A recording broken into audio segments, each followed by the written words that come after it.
Alright, so I was asked to make a comparison between the Renaissance STAAR math and reading scores and the scores on the similar subjects and the Texas State Assessment. And so I took a look at O.H. Stowe's campus data from the spring of 2016, and you can see on this graph that I've included both scores for each student. So each point on here represents a student.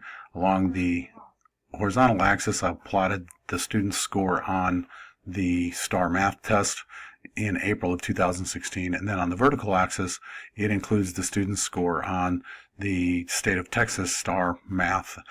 Scale scores were used in both cases. You can see that there's a very clear correlation between the performance on both tests. Points are very tightly packed around the line of best fit. The line is represented by this equation that's at the top. So that indicates the average performance on the test of the students who took both the STAAR math and the state of Texas STAAR assessment in spring of last year. So what I wanted to do is to make this information a little bit more understandable.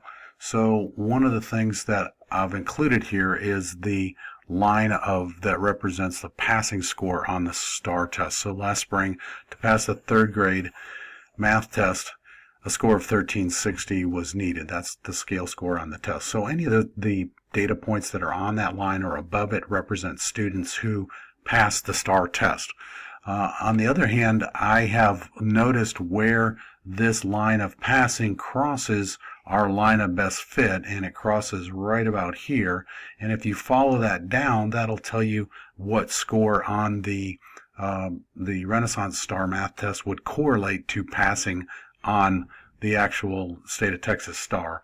And so that is about 550, which on that particular test, a scale score of 550 in April of last year for a third grader was at the 35th percentile rank.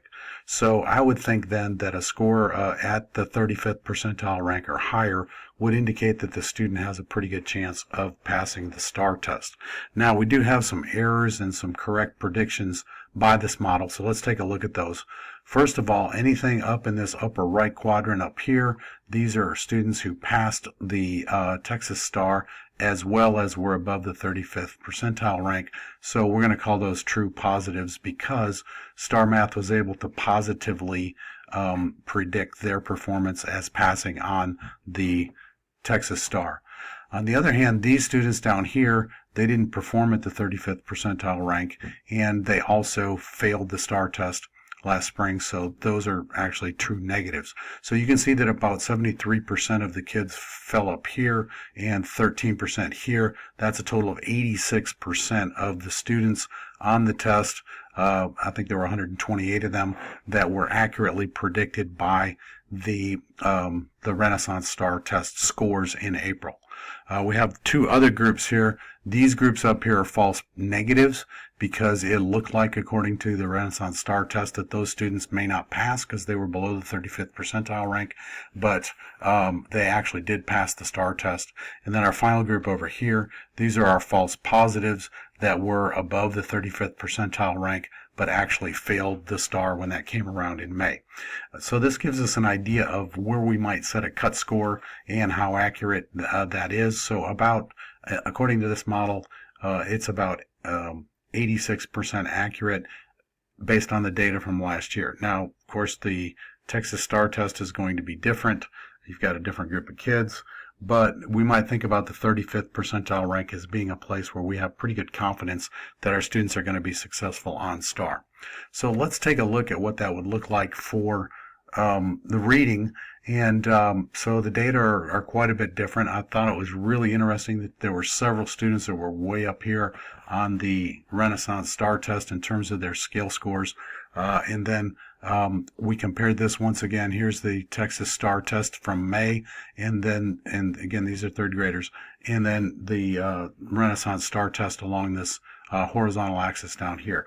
Notice that 1365 was passing on the Texas STAAR.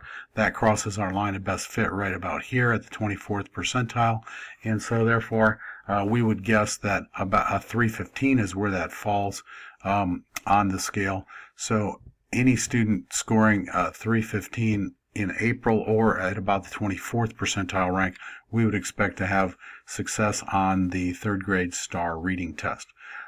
So that's where I came up with this idea. Notice here that this is even more accurate than the math, that 74 were true positives and 14% were true negatives. And so that's about 88% accurate in using the Renaissance STAAR test to predict the Texas STAAR scores.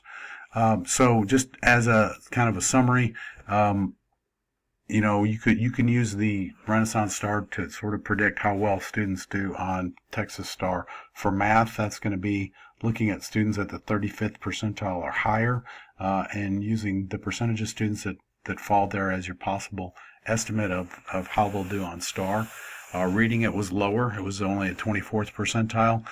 So those are two things. Now, I just want to give a warning out there that there's some issues with this kind of modeling. It may be different for other campuses. I didn't perform the same analysis for the entire district, but the request came from OH Stowe, so I wanted to base it on data from that particular campus. And so extrapolating this out to a larger group, you may run into some problems, but this is at least an approach that you could use if you're interested in knowing how students are doing at this point in the year and predicting whether or not they might pass the STAAR test. So hopefully that'll clear up some of the ideas or some of the information about this this comparison.